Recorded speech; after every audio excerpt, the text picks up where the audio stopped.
This is Business LO, a podcast by the Lake Oswego Chamber of Commerce, which connects, educates, advocates, and champions our business community. We have nearly 500 members from international corporations to home-based businesses, and we serve them all. Each episode of Business LO gives insider information to the local business community and the neighbors who support them. And now, let's talk Business LO. Today is October 15th, 2025, and this episode will be published on November 1st. And today we're talking to the CEO of one of the largest nonprofit charitable organizations in Lake Oswego and their impact on the community and what we can all learn from them, okay? Joining us is Travis Duncan, CEO of Mary's Woods, which is a life plan community that opened in 2001 that operates as a nonprofit 501c3 charitable organization. Unlike for-profit communities, Mary's Woods reinvests profits into the community to further their mission and vision. They are here to serve the residents, not corporate shareholders. And driving the conversation today is Heather Graves Ramsey, owner of Coach to Brilliance. She specializes in executive coaching and leadership development. And with all the insider information we want, it is Chamber CEO and your go-to gal, Liz Hartman. She has what you need to know in LO. I'm Michelle Odell. Let's talk Business LO. Heather, let's take it away. Travis, I finally have you captive here. So excited to learn more about you, but also about Mary's Woods. So tell us a little bit about you, how you found your way to Mary's Woods. I've been in the senior living industry for quite a while. I was up in a community in Seattle for the last 12 years and looking to make an upgrade. And so I was really drawn to Mary's Woods. I've known about it for a long time. It's a well-known community, given its size, given its scale, what it does, being part of the community that it's in. And so it was, when I heard about the CEO opening, I jumped at the opportunity to apply. We're lucky to have you. Not everybody knows about Mary's Woods, so would love to hear a little bit about the residents, employees, how many people you have on campus, all that good stuff. We are a little bit hidden here, even though probably many people drive by us and probably wonder what we are. But we do, actually. Yeah. We're here to demystify that today. But we're really a small city tucked within Lake Oswego. We have about 780 residents, nearly 450 employees. And if you add contractors, family visitors, volunteers throughout the day, we have probably 1,000 to 1,200 people on campus at any given time. So wow, it's a big operation. As we were introed, we're a life plan community, meaning we have mostly independent living, but also other levels of care. We do assisted living, residential care facility on campus, as well as memory care. So we serve kind of that whole spectrum of needs as residents age. We sit on a 40-acre campus between Marylhurst University, or the old Marylhurst University, on property that was set aside by the Sisters of the Holy Names many years ago. And so that's a little bit about what we are. We're really a connected neighborhood within our acreage. And we have some villas. We have some homes that are more like condo living. We are a healthcare provider. We have 10 dining venues on campus, a lot of green spaces, activity spaces, fitness spaces. So really anything residents need to sustain themselves within our campus, we try and provide. It is an amazing community. And honestly, everybody that I talk to that lives there loves it there. So it definitely is something special that you're creating for them, for the residents, for the people that live there. I'm curious, though, that's a lot of people to have on campus at any one time. Where in the world do they park? In any number of places. We were just asked today if we could take out a couple spots and add a tree, and we had to say no. Unfortunately. But there's parking all that ring our buildings. We have some underground parking under some of our buildings, some surface lots, which you can see almost everywhere. And then we try and get as many of our employees as we can to use, mass transit. So if they can bus here or commute or do other things, we recommend that highly as well and subsidize that. Oh, wow. Okay. You've been here for how long? Just hit my 1 year on September 30th. Well, happy anniversary. Very cool. Thank you. Yeah. So 1 year. And, they usually say a CEO needs to take some time, take a look at what's going on, and then kind of come with their vision. But what is it that you hope for Mary's Woods? My overarching goal is to modernize our operation without losing the magic that makes Mary's Woods what it is. Our residents will tell you how amazing the campus is. And we don't want to lose what makes us special, but we definitely know we need to lean into technology, especially technology. We're investing in a lot of that just to bring our systems up to levels that they should be at. We want to invest in technology that will support aging and maybe lessen the need for some staffing as the staffing crisis gets a little bit harder to manage. We've done a lot of leadership changes over the last year. We've brought in some leaders from the outside who've made huge impacts. We've also promoted a great deal of people from within, which is something we're developing new leaders, obviously something we're super passionate about. So it's been great to be able to do that as well. Yeah. We're focusing heavy on the resident experience. What residents that currently live here want is not always what residents that are coming in want. The baby boomer generation has a lot more needs and desires as they enter senior living. So we're trying to answer that call by updating our services, enhancing them where we can, and really focusing on resident wellness. That's the biggest one we hear about a lot and the one we want to focus on the most. Yeah. The other thing we want to do, and one of the exciting things about being on this podcast is we want to strengthen our connection to the external community. I'm very excited to hear that just because, again, there's the people that are there seem like they're super happy. And part of that wellness is engagement and belonging, and not just within your community, but with the community as a whole. So I love to hear you say that. Just out of curiosity, what's an example of something technology-wise that you're upgrading? None of it's really exciting stuff if you're not working here currently, but we're upgrading our point of sale system in dining. We're upgrading our electronic health record system. We're upgrading our servers and our infrastructure to provide a little bit more redundancy in services, our phone system, things like that are not super bells and whistles and shiny things for residents to see, but things that will support our staff in taking care of these residents. But they are, at the same time, like health records, having easy access to stuff, being able to take care of folks in that way. And then even just the point of sale in the dining hall, it helps you to be able to control costs so that you can give that back to folks and know really what you've got going on. So great. Yeah. You're not alone. There's a lot of folks that are going through transformation and, in a lot of their tech areas.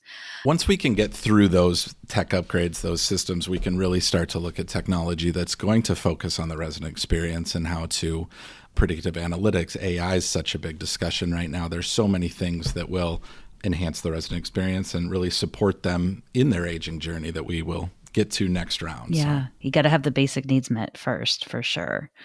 You mentioned the secret sauce, like wanting to keep that secret sauce.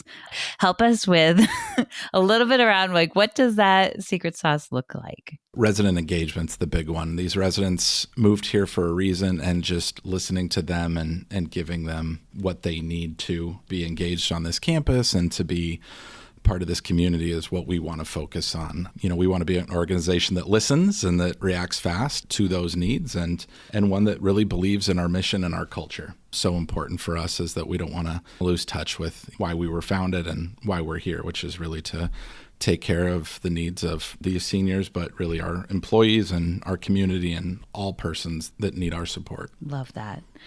So I love what you're doing for your residents, but this is a podcast for a lot of our businesses. And so one of the curiosities that we have is, when you look at some of the economic drivers and the fact that you must have a huge impact on us. There's 1,000 people at your campus at any one time, what have you, but what are some of those economic drivers that you see? Yeah, I think our residents are an economic engine that you don't always see, but with so many of them here, they're using the services of our community. They have to leave our campus to do so many things. No matter how much we try and provide here, they're still out and supporting local restaurants, boutiques, salons, healthcare providers, any number of things. And as are our employees and their family members and others that are tied to this community, but maybe not living here. And so it's really just that support by using the services, I think, is the biggest way we're supporting the community. What comes next is looking at ways we can support it in other ways. And that's really that engagement we want as we focus on the external community, how we can be better volunteers, how we can be better supporters, how we can sponsor different things or bring the community inside our walls to do some of those things as well. Yeah. There's certainly something that comes from having a purpose and feeling purposeful. And so that whole plugging in, I have a dream someday that, there's a bus coming to Rotary and a bunch of bunch of people from Mary's Woods. We do have a lot already that are members. And then also, we see your buses all around shopping and that sort of thing. And so that's a huge thing that you're doing for them too, to make sure that they can get out there. So you also have a lot of employees, and that for sure is an economic driver. Can you talk a little bit more about that? Not all employees live in Lake Oswego, so it's not quite the same as what our residents can give back. But beyond the wages, that some of the taxes and things that go back into the community, a lot of that, what we're giving to the employees does circle back. They're still using some of the housing around. They're dining on their way home or using the services that are closer to their work, so childcare or some of those pieces. So we're also an operation that is not seasonal. These employees are on site 24/7 every day of the week, all year long. So since we're not really phasing in and out, we are that economic support all the time for them. And we're hoping they build careers here, want to move here, and really become part of the community. So we're trying to bring them in and keep them here as long as we can. Absolutely. Yeah, there's a lot of work around affordable housing and how do we make sure that the people that work in places like yours, but also the schools and the fire, everybody, that they can live, work, stay, and play. We want them all here. What's the percentage of residents that you have that are from here in Lake Oswego or even Oregon? About 80+% of our residents are from Oregon. A lot of them are from very locally West Linn, Lake Oswego area. So we don't have to train as many of them on what we are. Of the little bit less than 20% that are not from Oregon, they're moving up here on occasion because they know who we are and they love our community, but most often it's to be closer to family, which is in the area. So they already know the area well. They've visited a lot. They've decided to move closer to their kids, and we're just a place they can land so that they can do that. You'd mentioned kind of getting out in the community a little bit more. What might that look like? We're really looking for ways to connect more intentionally. So local businesses, schools, nonprofits, civic groups. There's so much opportunity for collaboration, even between local restaurants hosting pop-ups on campus, students engaging with residents in a mentorship program, healthcare and tech partnerships that can improve quality of life. We really want to build those bridges, really intergenerational bridges where we can, but between innovation, traditional ideas, whatever it is. So we're open. That's what I would say to the community. We're open for your ideas as well. So if there's a way you think you'd like to connect, please reach out to me directly, and we'd love to talk about a partnership. Say the word, we can bring them over. And if you're willing to come to us, unfortunately not all of our residents are as mobile as they used to be, but if we could create those partnerships and bring more services to the residents, that's going to go a long way for them and really help. So reaching out to you, and we're going to be on the lookout for Mary's Woods everywhere. I hope so. Yeah. That's going to be great. You're coming from Seattle. Lessons that you've learned coming from like just a larger organization to one that's a little bit smaller. Living and working downtown Seattle, where my last community was, it's really all about scale. Tall buildings. We were surrounded by 40-story towers on every side.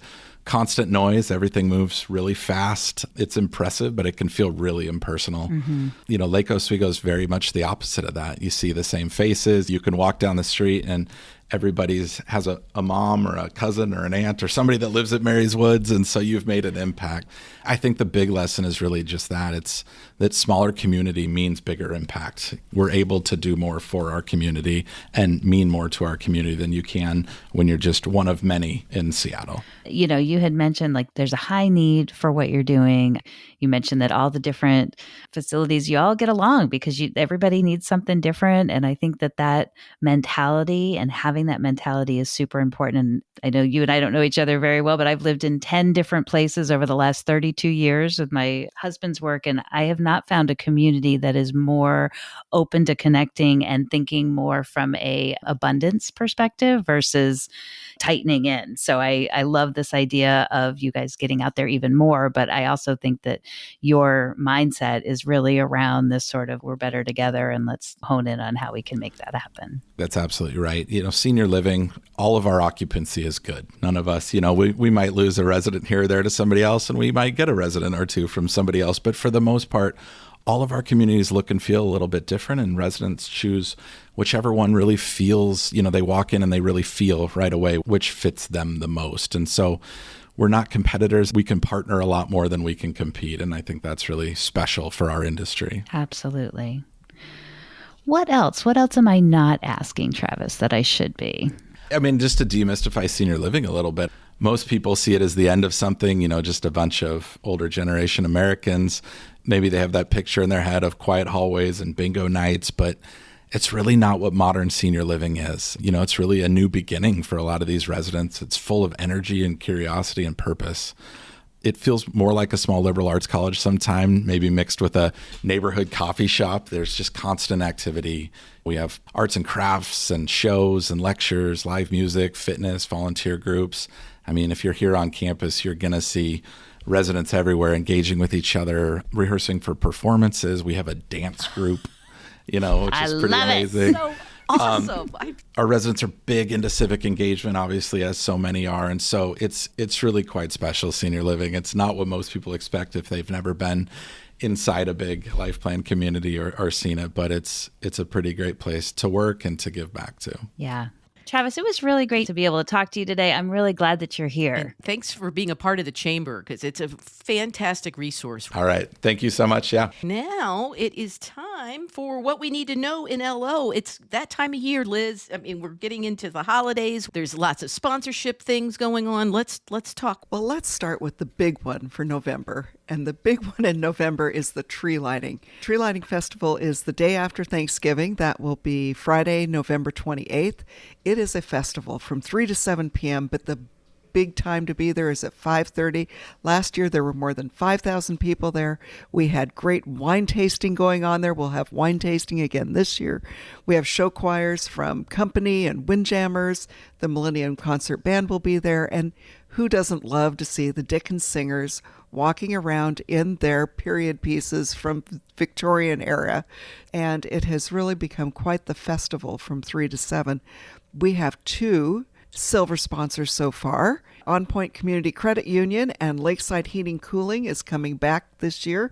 Lakeside Heating and Cooling was there last year. They have a vintage truck that they put on display, and they have it all decorated for the holidays. So it is a very, very fun event. And of course, there's Third Thursday in November, and that is on Thursday, November 15th from 4 to 6 p.m. The lobster truck will be there again. And we have about 15 participating retail stores, but we're getting more artists coming to this. So it is a great opportunity to look for some little items you might want for your holiday gifts or for your business gifts, and a nice way to support our arts community. And then we are telling our chamber members that it's time to mark your calendar for Wednesday, December 10th from 5 to 8 p.m. That is the holiday party. And if you're a small business and you wouldn't normally have a little employee party, this is a place you can come bring them for your own employee party. Get a table. There'll be great food. It looks like the food will be from Vibrant Table. And we have Say What? Pouring wine. The wine is $5 a glass. I don't know where else in Lake Oswego you can get wine for $5 a glass. Nowhere. The title sponsor, which is Beacon and Ironlight together as the title sponsor. We have silver sponsors, A.Y. Meisner, LLC, Fisher Family Law, and then we have 2 bronze sponsors, and that is Modern Chiropractic and Visiting Angels. Our chamber community is really looking forward to this event. The Lake Ridge Jazz Band will be back, and they are one of the favorites. They play very nice background music so that you can still talk and hear everyone you're talking to. Heather, what do people need to do on Tuesday?